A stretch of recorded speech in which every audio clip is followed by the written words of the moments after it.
दिल्ली ना ढाका, दिल्ली ना गुलामी ना आजादी, गुलामी ना आजादी, आपस का संग्राम, दिल्ली ना ढाका,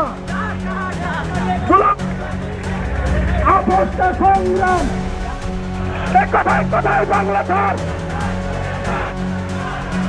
কে বলেছে, কে বলাই গেছে?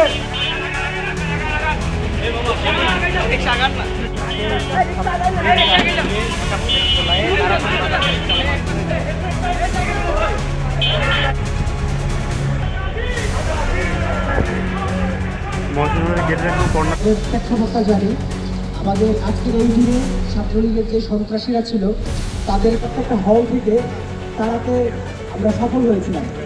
আমাদের এই সফল অভিযানের মাধ্যমে তাদেরকে সন্ত্রাসীদেরকে এটাম এবং এর মাধ্যমেই এই সন্ত্রাসী মুক্ত হয়েছিল আমাদের ঢাকা বিশ্ববিদ্যালয়। এর মাধ্যমে আমাদের কাছে বিপ্লবের সূচনা হয়েছিল। সেই দিনটিকে স্মরণ করে একটি ম্যারাথনের আয়োজন করা হয়েছে ঢাকা বিশ্ববিদ্যালয় ছাত্র শিবিরের পক্ষ থেকে। শুরুতে আপনারা যারা উপস্থিত হয়েছেন আপনাদেরকে ঢাকা বিশ্ববিদ্যালয় ছাত্র শিবিরের পক্ষ থেকে অসংখ্য ধন্যবাদ জানাচ্ছি।